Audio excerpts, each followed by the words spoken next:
उन्हें कम संसाधनों में टैलेंट को निखारा। ये सिर्फ एक ट्रॉफी नहीं थी, ये एक संदेश था। एक संदेश, एक क्रांति, ये शब्द इस्तेमाल हुए हैं। क्या इन दस्तावेजों में कोई संकेत है कि इस जीत ने जमीनी स्तर पर चीजों को कैसे बदला?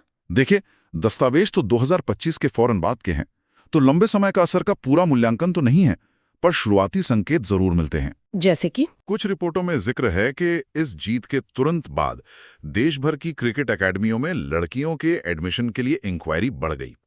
छोटे शहरों और गांव से भी लड़कियों के क्रिकेट खेलने की खबरें ज्यादा आने लगी। अच्छा, ये जीत एक चिंगारी की तरह थी, जिसने कई और सपनों को हवा दी। शिफाली और दीप्ति जैसी खिलाड़ी रातों रात रोल मॉडल बन गई। तो शिफाली वर्मा और दीप्ति शर्मा, इनका नाम तो इतिहास में दर्ज हो गया।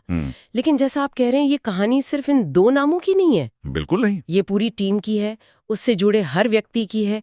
ये उस पूरे इकोसिस्टम की भी कहानी है जिसने इस जीत को मुमकिन बनाया। सही बात है, और इसीलिए ये मैच हमेशा याद रखा जाएगा।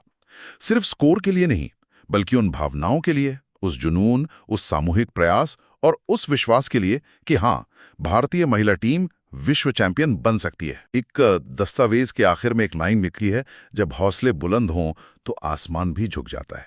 शायद यही इस पूरी जीत का सार है। ये सिर्फ खेल की जीत नहीं थी, ये अटूट विश्वास और दृढ़ संकल्प की जीत थी। तो इस पूरी चर्चा से जो बात निकलकर सामने आती है, वो यही है कि 2025 की महिला विश्व कप जीत वो महज एक खेल का नतीजा नहीं थी। बिल्कुल, वो शिफाली वर्मा की विस्फोटक बल्लेबाजी थी, दीप्ति शर्मा का हरफनमौला खेल था, पूरी टीम का एक संगठित प्रयास था और करोड़ों भारतीयों की दुआएं थीं।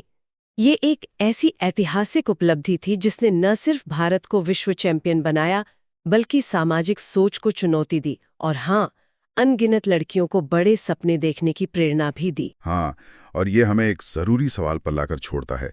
इन दस्तावेजों में जीत के फौरन बाद के उत्साह का जिक्र तो है, लेकिन सोचने वाली बात यह है कि क्या इस ऐतिहासिक जीत की जो ऊर्जा थी, उसे जमीनी स्तर पर, ग्रास रूट लेवल पर, महिला खेलों में, सिर्फ क्रिकेट ही नहीं, बाकी खेलों में भी लड़कियों की भागीदारी बढ़ाने, उन्हें बेहतर सुविधाएं और समान अवसर दिलाने के लिए ठोस कदमों में बदला जा सका?